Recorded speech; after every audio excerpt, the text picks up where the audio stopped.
සුබ දවසක්. මම අද බඩවැල් වල තුවාල නැති කරන හොඳ බැක්ටීරියා ඇති කරන ලුණුයි ගෝවයි මිශ්‍ර කරලා හදන sauerkraut එකක් හදන්නයි යන්නේ. මේකට අවශ්‍ය වෙන්නේ ලුණුයි ගෝවයි විතරයි. මම මේකට මුල් කොළ ටික අයින් කරලා මුල් කොළ කීපයක් අයින් කරන්න ඕනේ. ඊට පස්සේ මේ ගෝවා ටික හීනියට කපා ගන්න ඕනේ.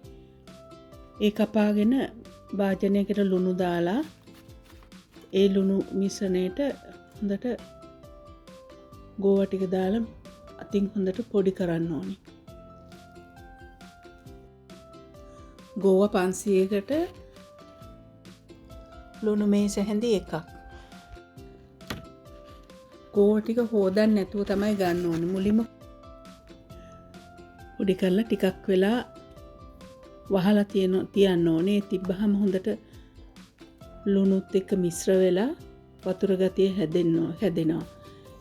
ඒක තමයි අවශ්‍ය. මේ වතුර ගතිය වැඩි වෙන තරමට තමයි හොඳ. එහෙම වහලා අයින් කරලා තියන්න නැතුව කෙලින්ම අතින් පොඩි කරලාම ගන්නත් පුළුවන්. මගේ පහසුවට මම මේ විදිහට වහලා අයින් කරලා තිබ්බා. ඒ විදිහට තමයි මම මේ වර්ග දෙකෙම පාට දෙකෙන්ම හදාගත්තේ.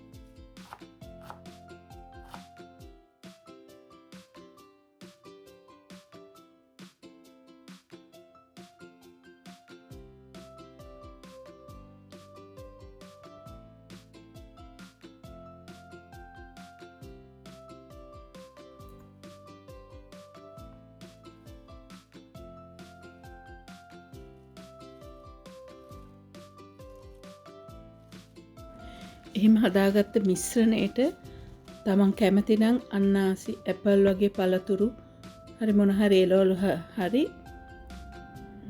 කුරුඳු ගම්මිරිස් වගේ කුළු බඩු වර්ගයක් දාලා හරි එකතු කරලා බෝතලයකට දාලා හොඳට තද කරන්න ඕනේ. තද කරලා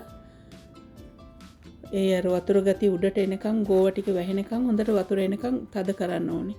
තද කළා බරක් තියන්නත් පුළුවන්. මම නම් එහෙම මොනක් තිබ්බේ නැහැ. එහෙම හොඳට වතුර ගතිය උඩට එනකම් මිශ්‍ර කරලා බෝතලේ තදින් වහලා තියාගන්න පුළුවන් එළියේ දවස් 3ක් විතර. එතකොට හැබැයි හොඳට අර බෝල වගේ ඇවිල්ලා බබල් වගේ වතුර වල ඇවිල්ලා පැහෙනවා. ඒ පැහිමෙන් තමයි බෝල වගේ එන්නේ. එතකොට ඒ මට්ටමට එනකොට බෝතලේ ඇතුලේ ගෑස් වගේ එකතු වෙලා ඒ වතුර එළියට එන්න බලනවා. ඒක නිසා මතක ඇතුව කරන්න ඕන දෙයක් තමයි හැමදාම එක සැරයක් බෝතලේ මූඩිය ඇරලා ටිකක් වෙලා තියලා වහන්න ඕනේ. අර ගෑස් ගතිය යන්නේ නැත්තම් බෝතලේ පුපුරන්නත් බලනවා. ඒ එළියේ තියනවා නම් ෆ්‍රිජ් එකේ තියනවා නම් එච්චර වේගෙන් පර්මනන්ට් වෙන්නේ නැහැ. ඒක නිසා මේ අවුරුද්දක් විතර වුණත් තියාගෙන හිමීට කන්න පුළුවන්කම තියෙනවා.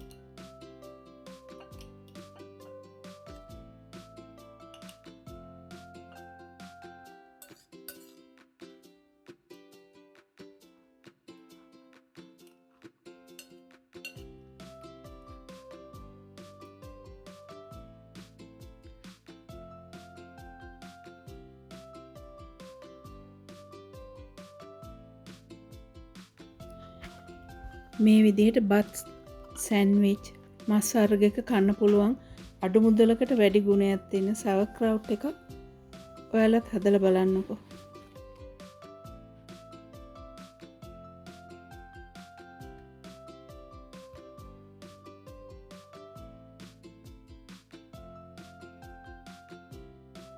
වීඩියෝ එක බලුවාට ගොඩක් ස්තුතියි.